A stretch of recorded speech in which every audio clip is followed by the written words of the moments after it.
Rosalinda. Ayoko na siyang makita pa kahit kailan! Isinusumpa ko ang araw na nakilala ko siya! Isinusumpa ko! Diyos ko, Fernando, Jose, huwag kang maingay. Tumahimik Sa tingin mo magagawa akong manahimik sa mga sinabi mo sa akin? Maawa ka naman sa kanya. Bagong panganak ang asawa mo. Hindi ko kayang maawa sa kanya kung alam kong anak mo siya. Hindi mo ba siya mahal, Fernando? Mahal ko? Jose? Hindi ko na siya mahal ngayon. Aalis na ako. Alam mo kung saan ang bahay mo, Fernando Jose. Tayo na, Berta. Hindi mo pwedeng sirain ang lahat ng ganon. Mahal ka ni Rosalinda ng higit pa sa buhay niya. Ang anak mo. Isipin mo na lang siya. Sinabi ko na sa'yong hindi ko na mahal si Rosalinda. Hindi ko na mahal si Rosalinda, hindi na ngayon. Ayoko na siya makita ulit kahit kailan. Maski ang anak niya. Ayoko na. Nakikiusap ako pag-isipin mo ang lahat. Ayoko na makinig. Huwag kang umalis, maawa ka. Sandali lang. Fernando Jose! Fernando Jose! Fernando Jose, sandali lang. Fernando Jose, makinig ka sa akin. Nagmamakaawa ko. Fernando Jose! Pakinggan mo muna ako! Tatanan mo na ako! Fernando Jose! Parang awa mo na, nakikiusap ako sa'yo! Maawa ka, Diyos ko! Ito na ang pagkakataong hinihintay kong gawin. Ang isang mahalagang bagay. Sandali lang, Berta. Fernando Jose! Hintayin mo ako! Fernando Jose! Hintayin mo ako dito. Tatawagin kita kapag kailangan ka.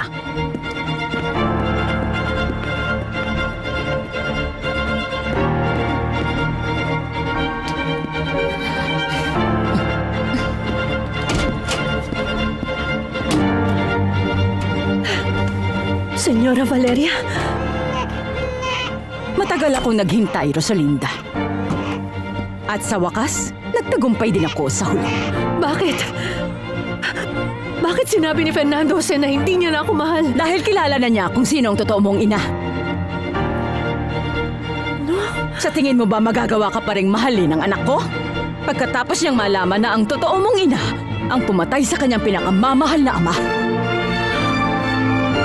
Huwag mo hayaang kainin ka ng galit na nararamdaman ni Valeria para sa akin. Hindi lang siya nakakaramdam niyan. Dahil ganun din ako. Pero nakikiusap ako sa pagmamahalan yung dalawa ni Rosalinda. Wala na! Wala na!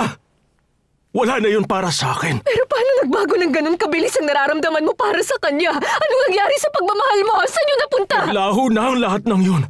Nawala na parang bula nung mismong sandaling nalaman ko ang totoo mong pagkatao at kung anong koneksyon ninyong dalawa. Hindi, Fernando Jose. Bigyan mo ako ng kahit konting awa lang para kay Rosalinda. At kahit mismo sa sarili mo, magdudusa ka rin sa bandang huli. Nagdudusa na ako ngayon! Sinira niyong buhay ko.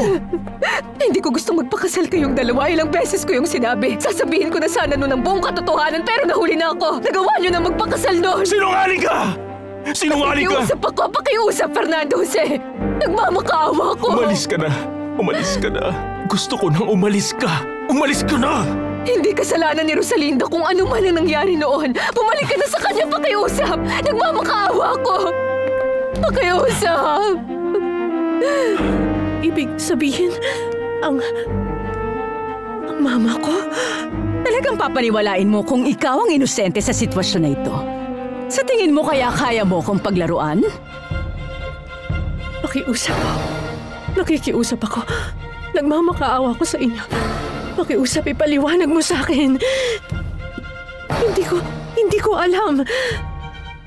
Wala akong kaalam-alam. Naiintindihan ko na ngayon. Iniisip mong matatakasan mo na ang lahat ng nangyayari sa pamamagitan ng pagpaniwala sa akin na hindi mo alam.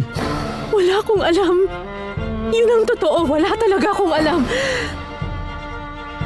Pakiusap, sabihin mo sa akin. Sabihin mo lahat sa akin. O siya, sige. Kung ganon, wala ka nga talagang kahit na anong nalalaman. Mabuti, lahat ng katotohanan ay sa akin mo mismo maririnig. At masaya kong sasabihin sa'yo, Rosalinda. Sobra kong ikatutuwa yun. Ngayon mismo, malalaman mo na ang katotohanan.